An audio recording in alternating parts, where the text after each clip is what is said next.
Thanks everyone for coming and joining us on this webinar today. Excited to be talking about SOC 2 today and really tapping into the expertise on our team and hearing from Justin and Darren about everything they know on SOC 2. So just as everyone's getting in the room right now and joining us, thanks for joining. I'm Shannon McFarland, Securicy's Director of Content Marketing. I'm going to go through a short introduction here as people are joining, and then we'll get started going through the 10 things founders should know about SOC 2. So we're here to get some expert advice and insights about security and SOC 2 certification today. And this can be a really big deal for software companies, for tech companies, especially B2B companies that are trying to sell into that enterprise space and really opening up the opportunities that SOC 2 can help with as you're trying to sell up that chain. So the SOC 2 reports are help show that qualified third-party review, the security controls that you have, and that validation. So if you're just starting to get into SOC 2, bear with us. I'm sure you have a lot of questions and there's a lot of content to get through. And drop those questions into the chat as you come up with them. And I'll try and make sure that we get through all of those questions to get Darren and Justin to answer those for you. So feel free to drop those questions in right now if you want to get ahead of the game, or to wait a minute if you come up with questions as Darren and Justin are going through these 10 things. So with me today here are Darren Gallop and Justin Gratto. Darren is a tech entrepreneur, information security expert, Techstars alumni, board member, and the CEO of Securicy. He co-founded Securicy and led the team to develop our SaaS product to guide businesses through creating, implementing, and managing their information security and privacy compliance programs, including SOC 2. Darren previously co-founded Gratto, and he was the CEO there for 10 years until the software company was acquired by Patron Technology. And Justin is a Canadian Army veteran, experienced information security professional, and the Senior Director of Product here at Securicy. He's accountable at our company for the product ownership at Securicy, and he leads the customer success team, coordinates advisory service delivery, and holds the responsibility of our security and privacy officer at Securicy. All right, I'm going to pass it over now to Darren and Justin. Darren, would you like to give a little bit more on your background? Yeah, no, for sure. So great to meet y'all, and look forward to seeing what kind of questions you guys have as we go through this. Hopefully we'll answer them in our presentation, but certainly open to answer any other questions that come up. I can still remember back, it's probably 2013, I'm guessing, in Gratto, my last software company. And I didn't really know at that time anything about SOC, and I remember a security questionnaire coming in. It was from a large Fortune 500 company that we had just closed a deal with, or were just about to ink the deal with, and they came back with a security questionnaire, a whole bunch of questions in there. Some of them we knew what they were, some of them we weren't quite sure. One of the questions was, do you have a SOC 2 report? I didn't. Obviously, I didn't even know what one was at the time. And I remember going through that process. And so in the end, we ended up doing it. It took us about 6 months. It was a pretty tough go because we didn't really know what we were doing. But I know what it's like to be. I still have nightmares of what that process was like. And we even had another deal that came through looking for our security controls and their security reports that we lost because we weren't able to put something together. So, I think it's great to see people thinking about this stuff now. And, when you wait until you have to have something like this, it can be too late because it's not like you can just put this together in a week. There is time and effort, as we'll get into a little bit. So it's great to be proactive. You definitely want to be making sure that when people ask you questions about your security, you respond quickly, as you are likely with things about your product. So thinking about it proactively is a great way to get ahead of it. But yeah, look forward to it. So let's dive right in. Justin, I'll let you take lead here. I know you've broken SOC down into a couple of categories, so I'll let you start putting the topics on the table, and let's dive right in. Yeah, absolutely. What we've done here was we get a lot of questions from customers. We got a lot of, and a lot of them are founders, they're CTOs, and what we've tried to do with this webinar is capture all of the questions that we've been getting, and educate on, provide really valid responses and expertise and anecdotal kind of experiential value for that throughout here. So like the first question that we see a lot is, it's pretty basic. What is SOC 2? Cool. So SOC 2 is basically a report. You'll be asked for a SOC 2 or a SOC or a SOC 2 report. It's essentially a report. It's a third-party audit or attestation, and it has to be for a SOC 2 report. In order to implement a SOC 2 report, it needs to be by a certified organization that is a member of the American Institute of Certified Public Accountants, the AICPA. So this essentially, the companies that do SOC 2 audits or SOC 2 reports are generally accounting companies. They are essentially CPA firms. So that's who the only people that are authorized to do a SOC 2 report, and it's based on a set of controls and principles that cover a variety of different things in your organization. Security and privacy are definitely the big ones that are covered in there, but there's also a lot of stuff around just policy, process, and procedure within your organization. So stuff like having clear understanding of responsibility, having clear, like you'll be asked for things like job descriptions and what you do to train your employees and things like that. So it definitely goes above and beyond just firewalls and all that kind of stuff.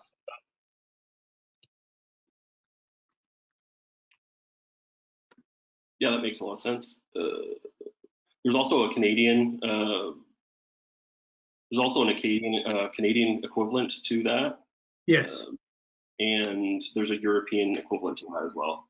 But like for all intents and purposes, it's the same style of reporting. It's the same requirements. So we're just going to follow. We're just talking about like AICPA and SOC 2 as it relates to the US standard right now, because it's pretty much the same.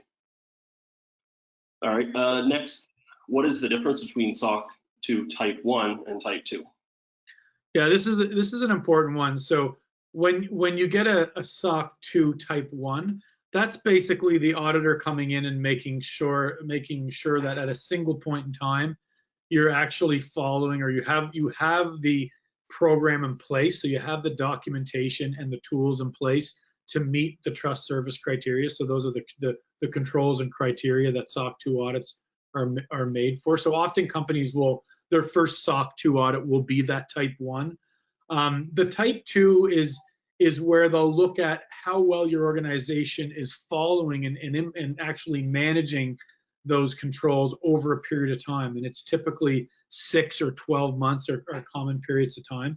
And so I think what's important to understand is when you decide that you're going to put a SOC 2 program in your business and you're going to be getting a regular SOC 2 report, you start with the SOC 2 Type 1, you go to the SOC 2 Type 2, and then generally every year you're going to do that Type 2 because they will expire in 12 months. So when you think about, when we talk about a little bit about the effort and the costs associated with having a SOC 2 program and certification in your organization, it's important to think of it that way. It's not the type of thing where you just do it once and it's done and now you've checked that box. It is an ongoing. It means your ongoing practice and compliance with the trust principles, and it also, from a financial perspective, means that every year you're going to have a SOC auditor come in and conduct that audit. So on top of following the security controls or all the other trust service criteria that are audited against, you need to make sure that you've got a good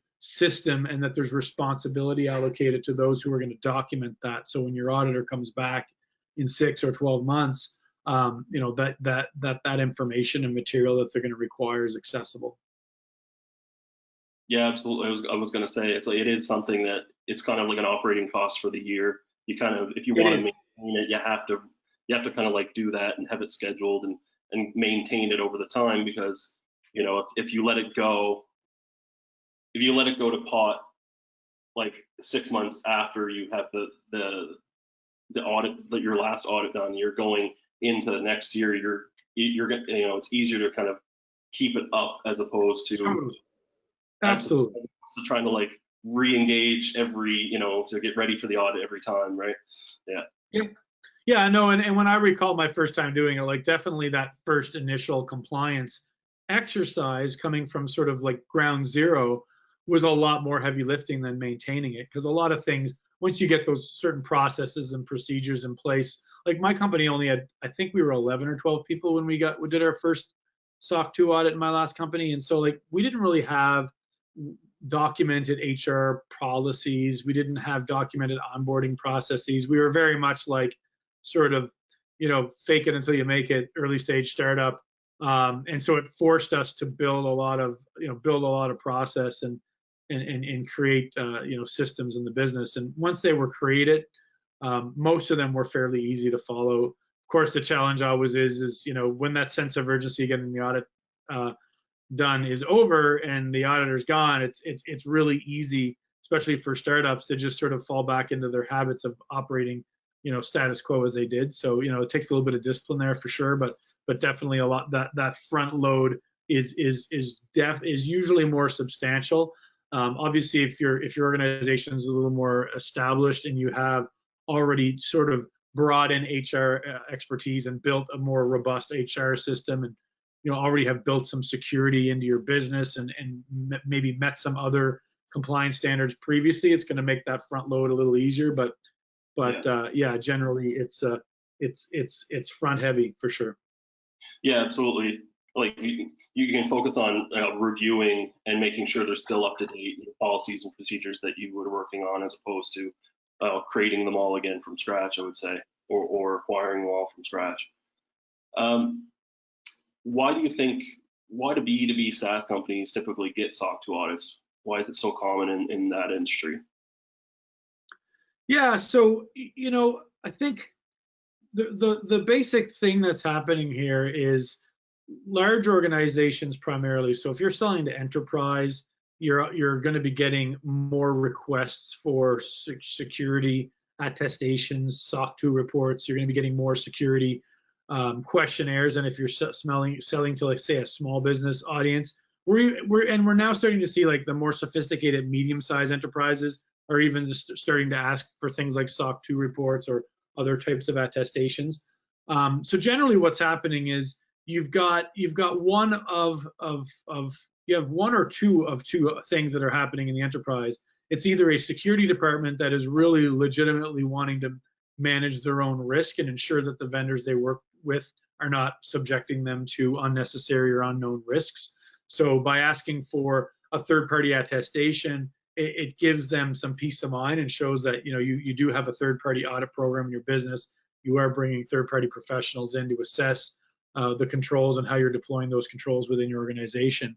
So that's certainly one side of it. The other side is on a legal side. So a lot of times general counsel will lead this initiative in enterprise organizations to say, like, hey, we're SOC 2 certified and we need to make sure that we're documenting a proper governance process around ensuring due care, due diligence is being practiced within our vendors. So you either have it being led by the legal side or the security risk side or a hybrid of both, and therefore they're just the SOC 2 is a tool that you will be asked for and that you can provide that third-party auditor, that customer's auditor, with some attestation and proof that you have an information security program in your business. So that's essentially what it is. And like the obvious reason why this is such a big deal is just like the sheer volume of hacking that's going on. Is it's the largest black market industry in the world.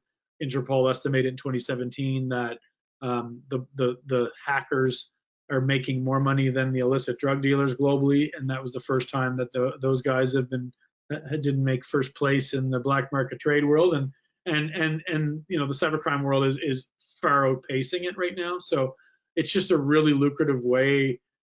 People make a lot of money from it, and we're even seeing, like, since COVID, it's picked up even more because there's people in countries all around the world and industries around the world that are that are out of work and they're desperate for money, and we live in a world now where security tools are way easier to use and much more sophisticated. So you don't need to be like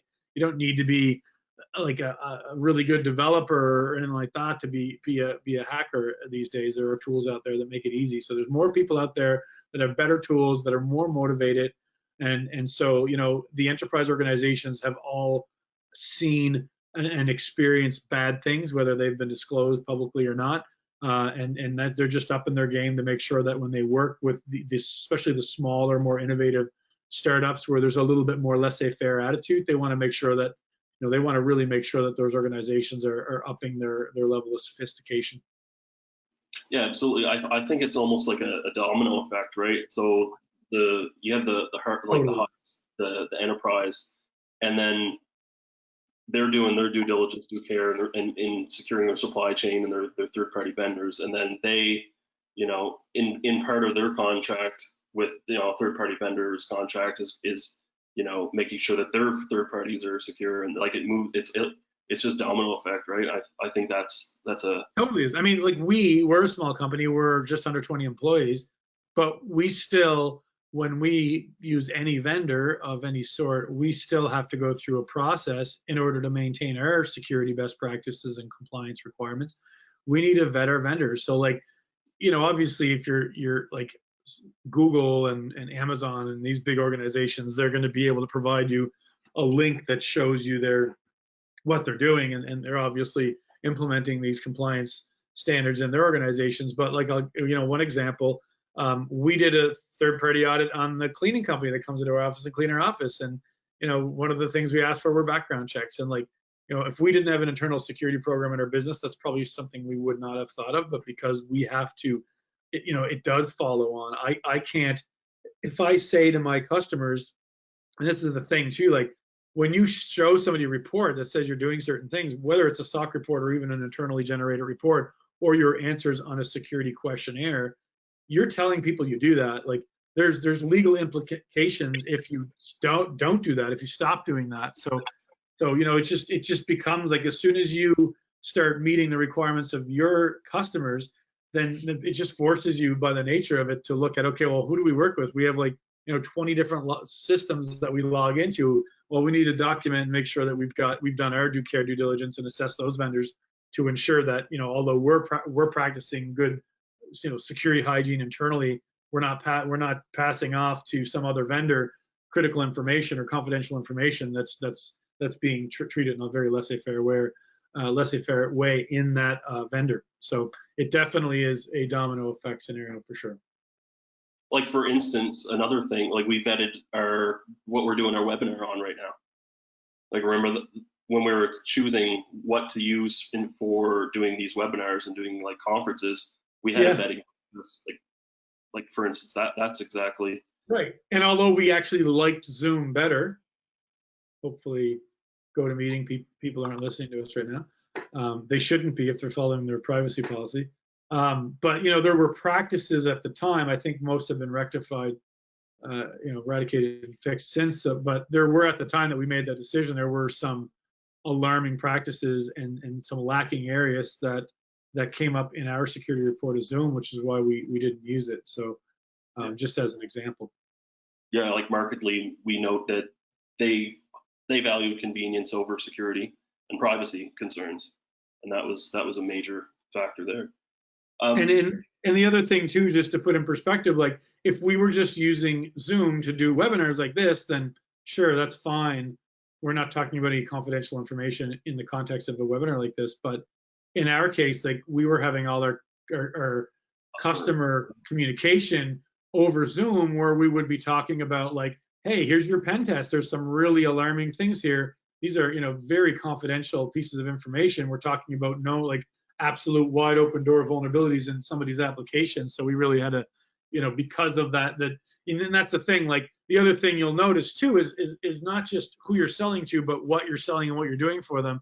You're going to notice, like if you're selling if you're doing a fintech play, or you're accessing a large amount of data for a large organization, they're going to scrutinize you at a very different level than if the nature of how they're using your software or your service doesn't really have any confidential, or as soon as you start putting person identifiable information, social insurance numbers, or more critical information, larger amounts of it, that is going to change the level of priority and the level of depth that those third-party auditors are going to do when they're representing their customer to assess you as a startup, for example. So if your deals involve a lot of confidential information, or like they're really high value asset that needs to be uptime all the time, then that's gonna affect how they assess you.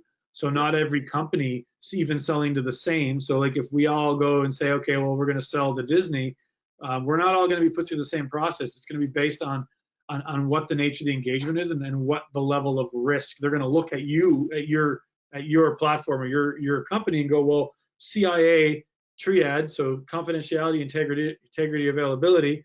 They're going to look at your company and say, well, what happens if the confidentiality of the data we share with these guys is breached? Is that a problem? And how big of a problem it is? Same thing with data integrity, same thing with availability. And based on how you score on that sort of initial assessment, that's going to depict really how deep they're going to want to go generally in how accepting they'll be of alternatives or other sort of ways you may want to try to move and navigate through the security assessment process. Yeah, absolutely. Move on just because of the time that we have. What's typically included in a SOC 2 audit and the report? Yeah, so like I said earlier, I mentioned a little bit, like they do touch on security. They do touch on the security of your organization. They do touch on privacy. They're going to look for things like, if you're an app, if you have a web app, they're going to want to see that you have tools that you can review the logs. Somebody's actually doing that activity. You're doing vulnerability scanning on a regular basis. You hire a third-party pen tester to do an external pen test. You're going to see that type of stuff. You're going to see stuff around privacy as well. You're also going to see organizational stuff that you may not think of as being part of a security audit. Like, are there proper roles and job descriptions? Are your employees put through training in all their fields? So you will see a lot of stuff that falls under that human resource side of the business or organizational structure. They're going to want to see that you have policies and procedures in everything you do. So like, you can't just say, yeah, we have a firewall. You need to have a policy that dictates that that you're applying firewalls, and what defines that, and what are the perimeters, and somebody needs to be assigned responsibility with those things. So it is going to enforce a lot of structuring and formality in your organization.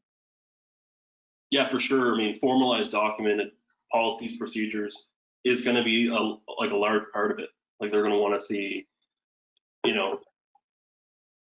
how you communicate internally and externally. Yeah. Background checks, insurance, like that you're considering all kind of aspects of how it's trust services criteria. It's all the aspects of how you deliver services to your customers, and internally as well.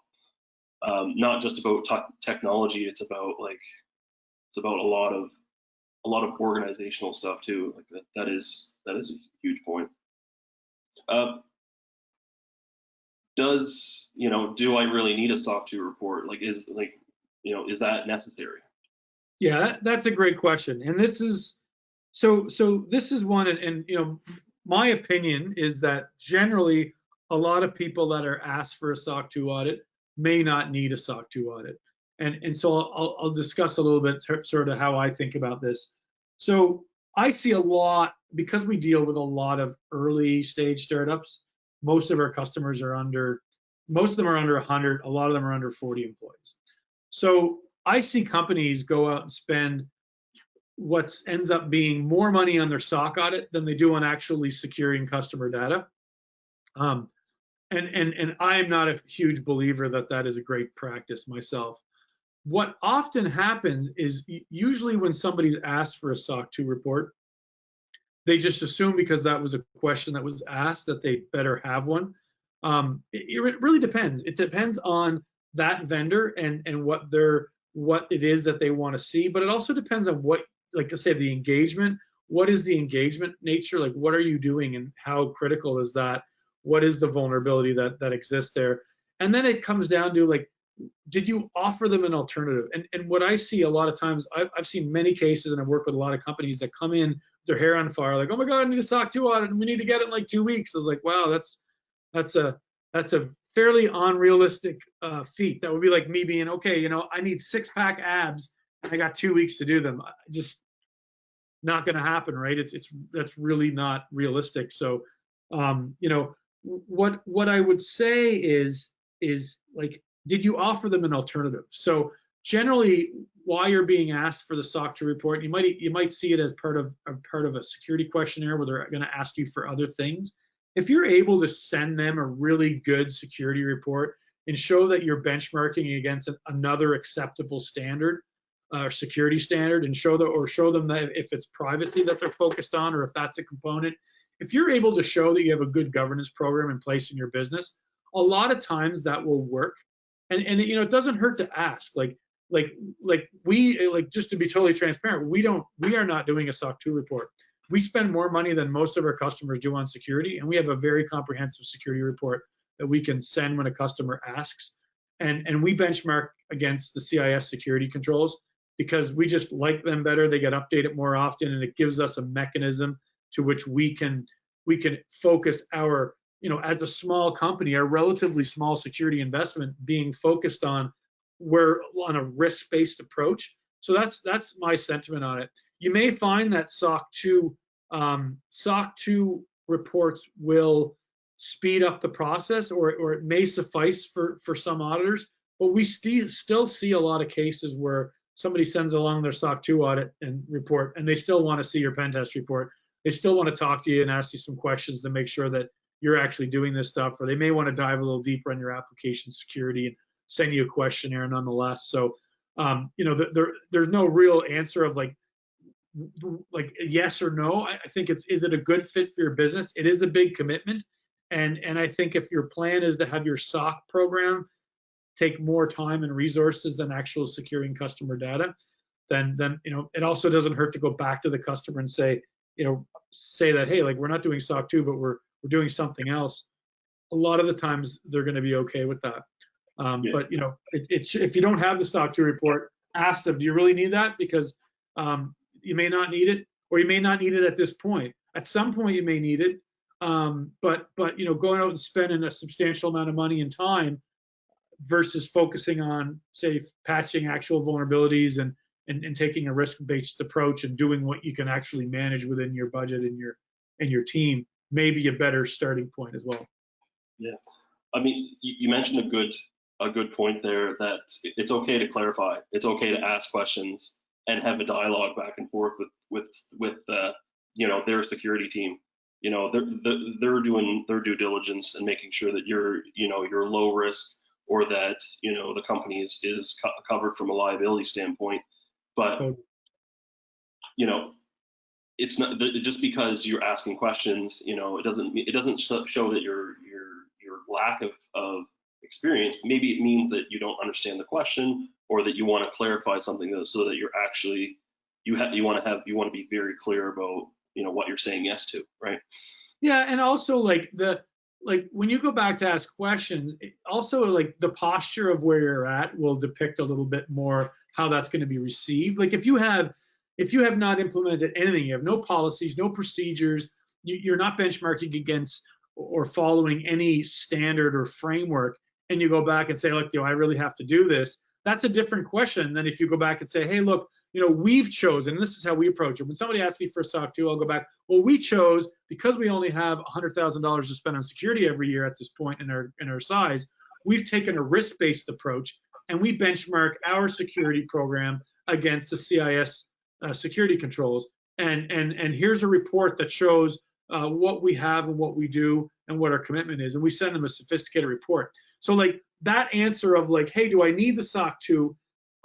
Here's what I'm doing is different than, do I really need to do this? But I have, and having nothing else to offer. So having like, you know, having a SOC 2 is a good thing, and it can be a sales tool, it can help you in engagements. But having a security program is the thing you need. You need that to get a SOC 2 report. You might be able to use that now. It may be enough when you present it in that context. Like when I say, hey, we don't do SOC 2, this is what we do, we believe in putting all of our effort and money into doing things like this, then that has never been received in our conversations poorly. It's always been like, wow, I've had people write back and say, wow, it's one of the best security reports I've ever seen. So, having a security program, having reporting, having the ability to benchmark and compare, and again, we do get third-party assistance because we'll bring in a pen tester to test our most critical asset, which is our application where all customer data resides. So, we're showing that we're doing the right stuff. We're really caring, and we take it seriously, and there's great security leadership in the business. So asking, do you need the SOC 2 report when you're able to offer something is a very different question than, do I need the SOC 2 report? By the way, I have nothing. Then they're probably going to say, well, yeah, you better, I need something. And so you just got to think about where you're coming back with when you ask those questions. Yeah. Oftentimes you will see in the question, they'll say, or equivalent standard, or Totally. something, right? They want to see something that says, we take protecting your data seriously, and Yes. and we take your privacy seriously. We're not going to sell your stuff. We're going to protect it, and using us is a low risk option. Don't use our competition. They're high risk. Using us is a low risk option. You talked a bit about the 2 weeks, 2 weeks to get abs. How long does it take to get abs? So how long does it take to get that SOC 2 report? Well, I don't know about the abs. I've tried the abs things many times and I've never achieved it, but SOC 2 reports. So there's a couple of factors, right? Like the first thing would be the level, I would say the level of commitment. I actually did see a company go from ground zero to being SOC compliant, so SOC ready, we'll call it, ready for their auditor to come in 2 weeks, and they passed the audit, and I think it was about a week after the audit commenced. So that was the fastest I've ever seen. But here's the thing, it was a company that was 2 years old. They were 5 people. They all worked in the same office, and they had one very simple web app, and so there wasn't really, because of the simplicity of the business and the fact that all their stuff, they didn't have to worry about they didn't have to worry about including their network security in the audit, because everything they did was just they were all Google Docs, Google Drive. Their app was in AWS. They had already had a pen test, so that's usually the biggest one that holds back SaaS companies, especially if they've never had a pen test, because generally a pen test can take a week or two from the time the pen tester starts. And if you've never had a pen test and you're not prioritizing security in your business, then, well, they're probably going to find things, and then you need to fix them, and then the tester needs to test it again. So that can take a bunch of time. The complexity of the business is a big piece of it. Now, those customers use our platform, so our platform writes all your documentation. I know that's that carves out a substantial piece of time, having policies, having control recommendations of how to implement controls. And they it was so important to them because they were just closing in on their biggest deal ever, and they needed the SOC 2 report because it was a fintech play, and that company really was really adamant towards the SOC 2. So they had no option. Because they had no option, they just I'm pretty sure that's all that whole founding team did for the entire time during that 2 weeks. So they put their heads down. They used a combination of our platform to get their documentation and the recommendations, but also a bit of our time to help them go over a few things. And we helped them get a vulnerability scanning tool in place and a few other things. So I would say that's the fastest. We see a lot of 4 to 8 week, and that's fast too. I think if you go out there and if you're going out there and looking at what's the average that an organization sort of timelines a SOC 2 readiness to start that audit program is usually a 6 month, sometimes 12 months. And we get a lot of companies that will come in and go, okay, I'm going to do CIS Group 1, something very small and attainable that's focusing on their most critical assets. They'll do that first so that they can at least have the assurance that they've covered their ass in the most important ways, and then they get some reporting that they can share. And all that work has also taken them down that road to get closer to SOC. And then over the year, they implement some different things, and they sort of frame it out. Okay, we're going to do some HR stuff in 5 months, and we're going to do this in 8 months. And then within 6 to 12 months, they're SOC ready, and then they can go through that audit process. So there's no real fixed time. It's the size and complexity of your business and what you already have in place and how much how much you're willing to put into it.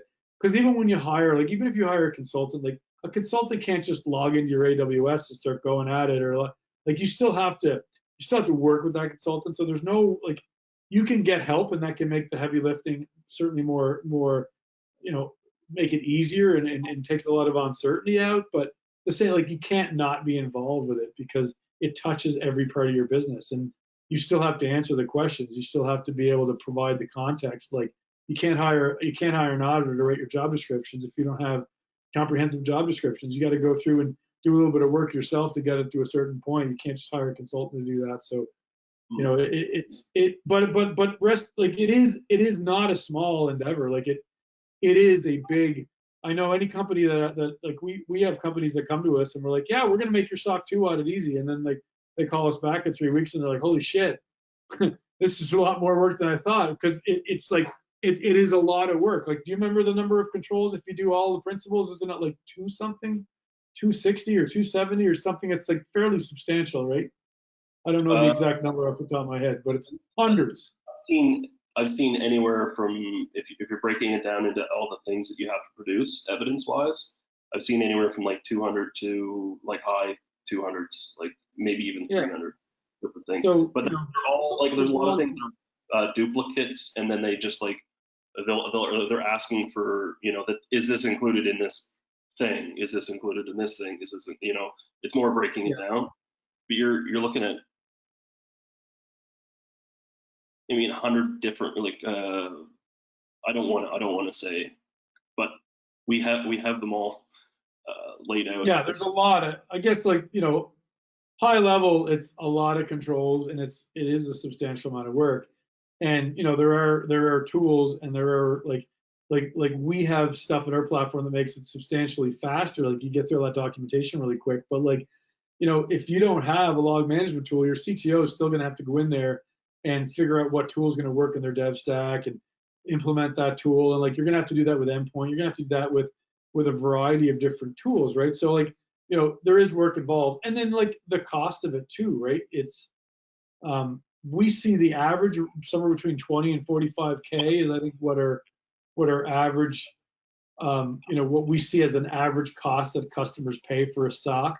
We see sometimes, like, especially if you go with the big four, I've seen them go like up above 50K. And again, keeping in mind this is an annual recurring cost. The best cases, like, we have a few partners that'll do SOC audits for around, under the 20K mark. But it's pretty rare to see SOC audits costing less than $20,000. And it does depend on the scope too. So like, big four, for sure, like 5 or 6 different services, and they all have, you're gonna like to X that by 5, right? Yeah. The good news is, one of the good things that came from COVID is, like, it used to be like almost every SOC auditor I've ever worked with always went to your company, right? And so, which I always thought was kind of stupid personally, to have to go to your office when you're a SaaS company and there's no server, and like everyone's like Google Drive, it's AWS, everybody's like, it just didn't seem like a good use of resources to fly often 2 auditors there and have them spend 2 nights. And like, and what happened is, I always believed it should be a virtual thing, and of course, well, it was forced into being virtual, and now there's a lot of SOC auditors out there that are going to continue doing that virtual thing. So I think that takes a little bit of allows them to reduce the cost a little bit, and certainly makes it a little easier.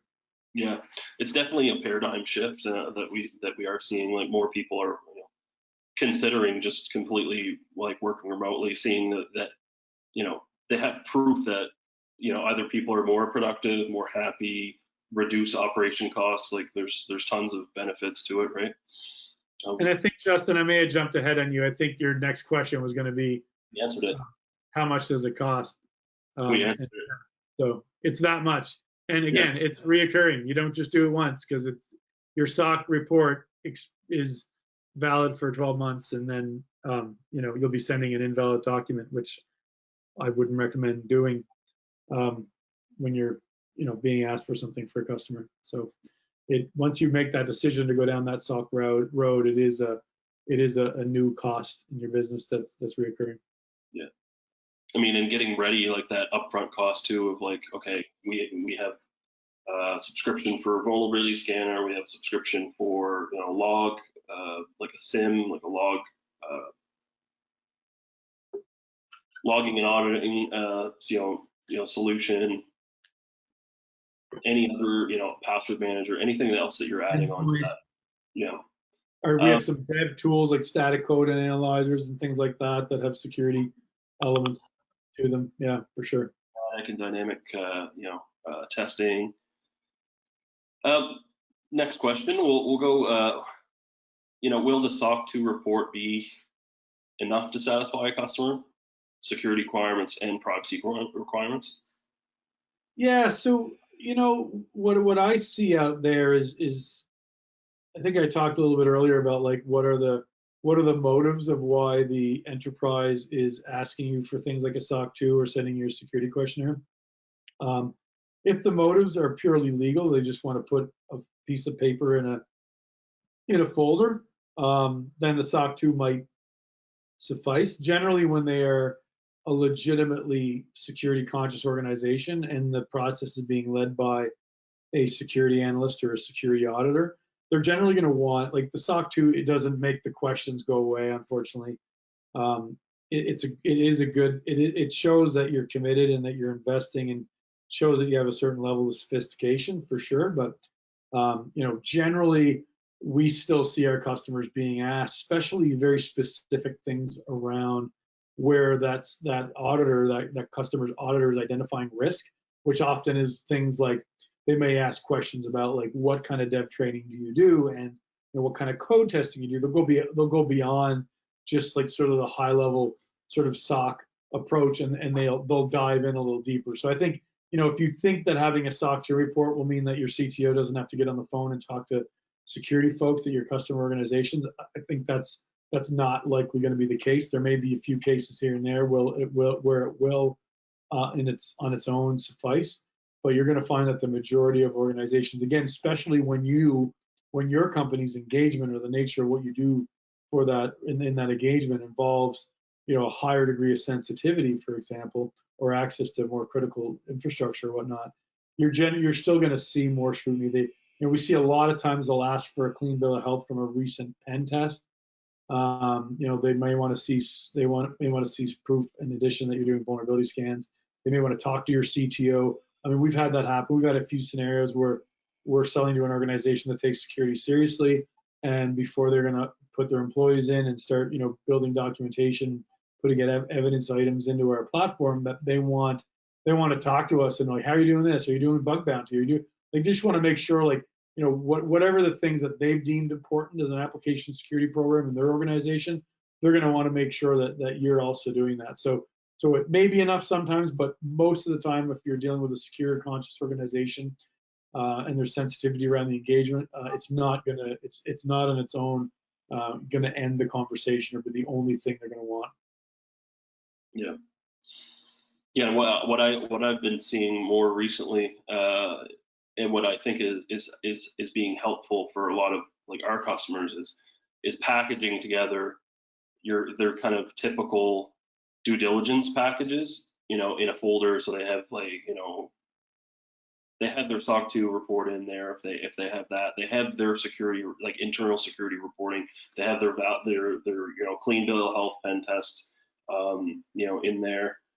They'll have any kind of policies that they're willing to share with the customer, that the customer wants to see and validate, so that they're ready to go, right?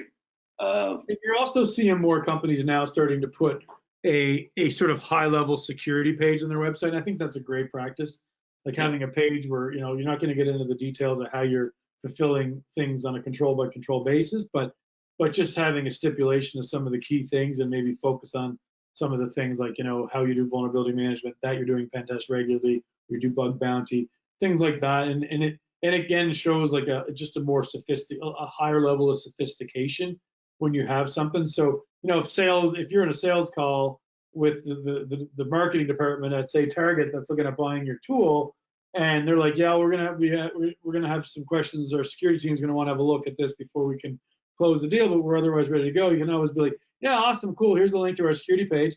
Feel free to share that with them, and if they'd like to see a detailed security report, we can provide something to them. And like that proactiveness is a way better sort of approach with customers than the reactiveness, which is what we see a lot, unfortunately, and what enterprise companies generally see when they're dealing with startups is like you've got this really quick back and forth conversation and everything around pricing and onboarding, and then they ask for your security report, and then it's like crickets for a week while everybody's scrambling behind the scenes trying to figure out what the hell they're going to send as a security report. Don't wait to that moment, because that demonstrates that you're figuring it out. Like you want to be there, you want to have something you can present, something that you can present that's comprehensive enough for what you're doing and for where you're at in your business. And if you take that proactive role, then you're less likely going to be sort of cornered into needing to spend a substantial amount of money in third-party audits. At least you may be able to put that, sort of push that down the road a little bit. Yeah, I really like the idea of the security page on the website, just the same as like your privacy policy, your terms of service. Yeah, I was thinking we're kind of getting off topic, but I was thinking it'd be a great thing for us to discuss as a feature, like being able to build a portal that customers can have, like here, like check mark here, like 10 critical security controls around application security, and are they met? Yes. Just sort of high level articulation. But yeah, no, it's and we're seeing it a lot. Like, I was helping a customer vet a few small vendors today, and we looked at it, and we actually saw a couple of really great examples of companies with great security reports, like just high level security statements that sort of the organization saying, hey, this is something from the top down that we prioritize, and here are some key attributes of our program. Yeah, great idea. You mentioned before the CIS implementation group 1. So to talk a little bit more about that, can you talk a little more about the alternatives to the SOC 2? There's a lot. Some of them are like, there's stuff like ISO 27001, which you may have heard or been asked. I would say ISO 27001 is every bit as much work as a SOC, as implementing SOC 2 in your business. You do have the ability with ISO 27001 that you can just buy the standard and you can actually do a self-attestation towards it. I mean, it's not as high quality as, say, for example, having a third-party assessment. But then there's stuff like CIS critical security controls. You can Google it.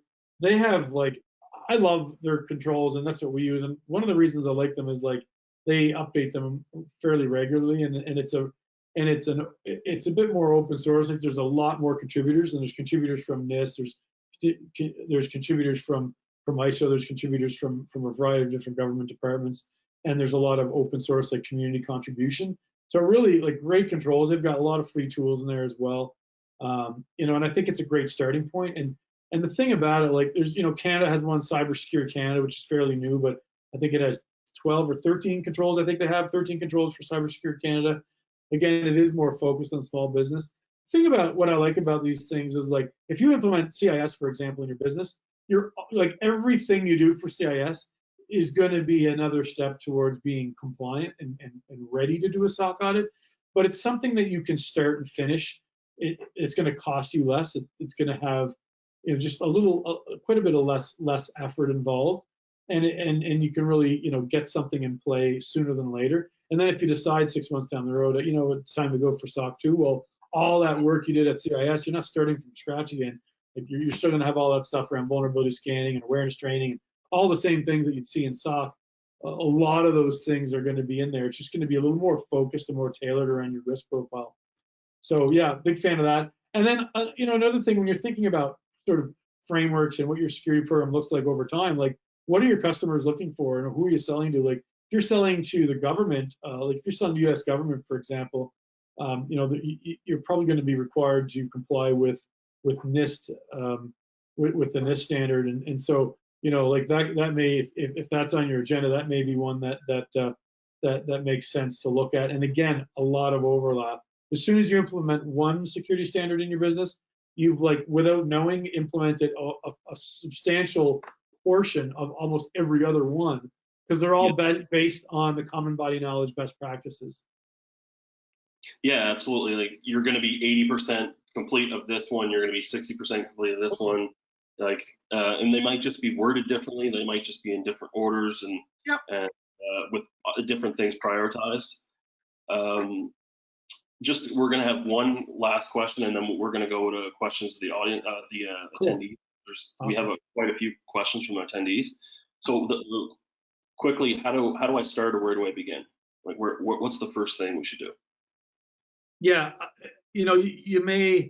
my opinion is that you should start by crafting a proper set of policies for your organization. And so that's just, like, really, like, a comprehensive set of policies that give you an aspiration of what are the things you're going to do in your business. So think about, and it gives you the opportunity to think about everything right through the business, so you understand all the pieces. And then from that, break it down and start focusing where your greater risk is. So, like, for example, if you're a 10-person startup and all the people you're working with in your startup are people you've known for 10 years and you've worked with on other projects and you've traveled with these people and, like, you literally know them really, really well, then, and you have a web app that you've never had a pen test on, well, if you got a bunch of confidential information in your app, I would say all those people really well. I would prioritize the pen test and looking at the app security before I'd prioritize doing the background checks on those people that you know really well, as an example. So, like, thinking about, like, focus your energy initially where the biggest risk is, right? And think about it that way. Again, there's a lot of times where I'll say to an organization, why don't you implement OWASP, for example, because most of your risk is in your application. Build OWASP into your dev practice, do some testing against OWASP, put a nice vulnerability scanning program in place, put a pen test in place, do that right now. All that stuff is going to apply to your SOC down the road, but it gives you something that you can get results on. Because, like, if it's going to take you 6 months to get to the point where you can do the SOC 2 audit, like, telling a customer that you're 25% SOC compliant is not going to be a good thing to tell them. So, like, that's not a success metric that's going to be very helpful. But if you said, well, we're going to be doing SOC in 6 months. Right now, we've implemented OWASP. We have a vulnerabilities thing. We have this. And here's our pen test. Like, that's showing, like, hey, well, these guys are thinking about this holistically. They're thinking about long-term and short-term. They're prioritizing risk, and they've picked off the more risk-focused items on their agenda, and they've completed them, and they're able to provide some reporting on that. So, I think about that. Now, if you're in a situation where you absolutely need to get the SOC overnight, like, you really need to, like, full court press it, then I would say at that point you're looking at hiring the services of a platform in our space, like something that'll build some direction and build you your documentation quickly. And you're probably going to want some advisory services with somebody that can really help you, put a full court press on and get that in play. So it really depends on that. But policies, figuring out, like, all of the aspects of it from a high level will enable you to really understand. It's like reading the table of contents before you read the book, like, to understand what you're about to get into, so you can figure out what the best way to go about it is. It seems like we have. All right, guys, I'm jumping in just a moment. Hold on, I'm gonna hop in here with you. So we have a bunch of questions from the audience. I'm starting to drop some of these into the chat. I wanna make sure we get to these. So I've got one here, digging more into costs, which you guys were talking about. So this first audience question, after the first audit expires, and this is actually 2 audience questions in one. After the first audit expires and you need another audit, what's the cost generally each year? What's the estimated cost of maintaining SOC 2 to compliance, if it can be estimated? So kind of differentiating that upfront cost and the annual ongoing cost. Yeah, so the first year, like a lot of companies will do the SOC 2 type 1 as their first audit. That is generally cheaper than the type 2. So if you do that approach, your second year will actually be more expensive, because what happens is in the SOC 2 type 1, they're really just looking at, like, your policies, you're making sure that you have the program in place. In the type 2, they're going to be, like, they're looking at more data because they're trying to look at logs over time. They're grabbing samples, almost like when a financial auditor comes in and makes sure that you're doing your books properly. Like they have to go through and grab samples and look for the results. So unfortunately, if you do that, it generally doesn't get less expensive, unfortunately. So if you have a SOC auditor that's going to do your type 1 for say 20,000, and you're probably going to be spending somewhere like 25 or 28 for your type 2, and you're probably going to be in a pretty similar price every year. You may find some auditors are more expensive, and you may find some that are a little cheaper. And again, the size and the depth of scope of your business will depict that a little bit as well. On the maintenance side, I wish I could just sort of throw simple numbers, but the reality is again, how are you implementing and managing your SOC? We have customers that use our platform and they do the work themselves internally, so it's a time investment. So they don't necessarily measure it right down to like what it's costing them. It's costing them time. We have other customers that engage like a regular sort of service package or like a virtual or fractional CISO, and have that person do a lot of that work over the year. Obviously, that's going to bring that cost up substantially, right? I'd say like most of our customers are spending somewhere between $5,000 and $10,000 a year on a package with us, whether it be just the application and some toolage there. But then there's all the other things too, like you're going to need like how you're managing logs. There might be there's free tools out there. There's paid tools. How are you doing your vulnerability scanning? Are you doing that internally? There's like if you're using Nessus, that's going to cost you $2,500 or $3,000 a year to use Nessus plus the time of somebody doing it internally. There's other tools that are a bit more automated that might save some time. And then all the other things, like if you don't already have endpoint protection and you're implementing that, there's going to be a cost. If you're not already using single sign-on toolage or a sort of password manager, then there'll be some costs associated with that. I think I mentioned earlier, we spend about $100,000 a year in security. I think from what I see in companies their size, that's above average. And we're not doing a SOC 2 program. We're just following like a really good, strong, risk-based security program in our business and using really good tools and getting some outside perspective on some of our technical testing. So on that question of ongoing cost too, one of the other questions here is, does SOC 2 involve penetration testing? And that can be, I understand, another cost that is associated with it. Yeah, so if you have an application and that application is a critical application or does store confidential data, then there's controls in SOC around testing those environments, and that'll include the requirement for doing things like vulnerability testing and penetration testing. So yeah, that was when my first company that when I remember go back to 2013, that was the first thing that we had to do.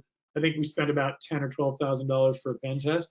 And again, a pen test becomes a recurring cost as well. And I believe the language is minimal every 12 months or more often if you do substantial updates. Now, what's substantial? Like if you're like most dev shops, you're doing a lot of updates all the time, especially if you're in that earlier stage of being like agile and slamming out features on the regular basis, right? And so like you might get some pushback even from your SOC 2 auditor or from a customer if it's, say, like somebody asked us for a pen test the other day, and I was like, oh shit, our last pen test was February. I was like, man, maybe we'll send them that, but we might want to do one earlier, like instead of waiting the 12 months, right? Because knowing that we're doing a lot of updates all the time should, so it is a cost. It's a substantial cost for sure. Yeah. To switch gears just a little bit, for non-SaaS companies who might not need to be doing penetration testing, are there any particularities for other kinds of service companies to get SOC 2 certified? So there's still a lot of stuff. Like I think it's literally one of those 200 and some controls that we talked about that requires the penetration test.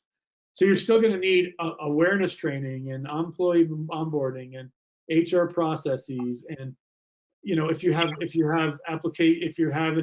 network environment that's critical, you may need to have vulnerability testing on that. If you have people working on information on their laptops, you're still going to have to invest in endpoint protection and configuration management for those tools. So it's a bit hard to say without knowing all the particulars of the business. We do work mostly with SaaS companies, but the SaaS element is only really one one of a vast list of things that